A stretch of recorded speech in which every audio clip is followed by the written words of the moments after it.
Hi hello everyone, welcome back to our channel ఆహా ఐషు.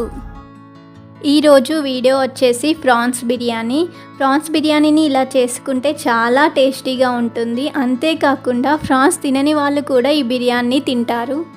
చాలా సింపుల్గా, ఎక్కువ ప్రాసెస్ లేకుండా ఎక్కువ టేస్టీగా ఉండేలా ఎలా చేసుకోవాలో ఈ వీడియోలో చూడండి. ముందుగా ప్రాన్స్ని తీసుకోవాలి. ఇక్కడ నేను 1/2 kg ప్రాన్స్ని తీసుకున్నాను. 1/2 kg ప్రాన్స్కి పైన పొట్టంతా పోయి 1/2 కిలో అవుతుంది.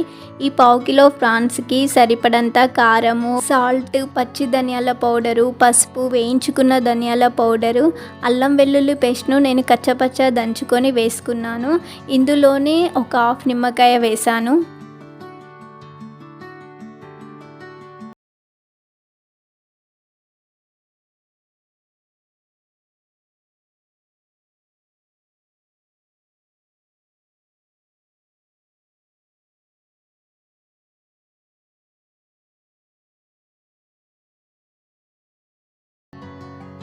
ఇప్పుడు వీటన్నిటిని కలుపుకోవాలి. మనం వేసుకున్న మసాలాలన్నీ కూడా ఫ్రాన్స్కి పట్టుకునే విధంగా మంచిగా ఫ్రాన్స్ని కలుపుకోవాలి.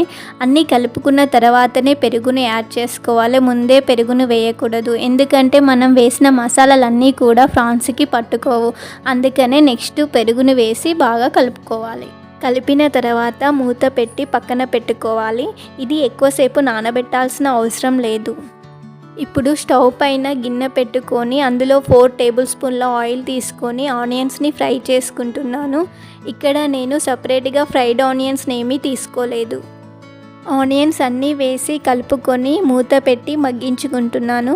ఇవి మగ్గేలోపు మరో పక్కన బాస్మతి రైస్ని ఒక 1/2 అవర్ ముందే నానబెట్టుకొని ఆ రైస్ని ఉడికించుకోవడానికి ఒక బగోను పెట్టుకొని అందులో వాటర్ పోసి మసాలాలు యాడ్ చేసుకుంటున్నాను.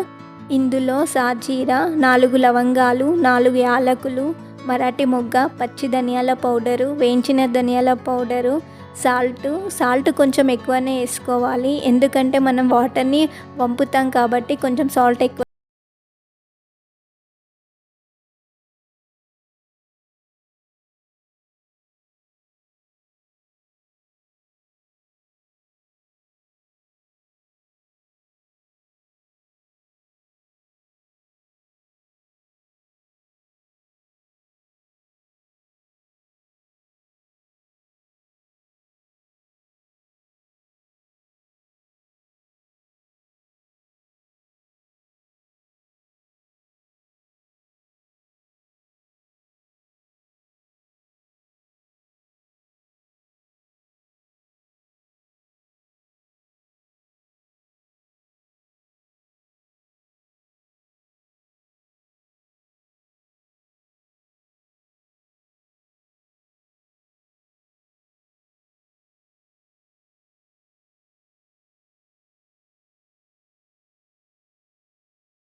కనుక మీకు నచ్చినట్లయితే please like, share and subscribe చేయండి. నా నోటిఫికేషన్ మీ దాకా రావాలి అంటే పక్కనున్న బెల్ ఐకాన్ని క్లిక్ చేయండి.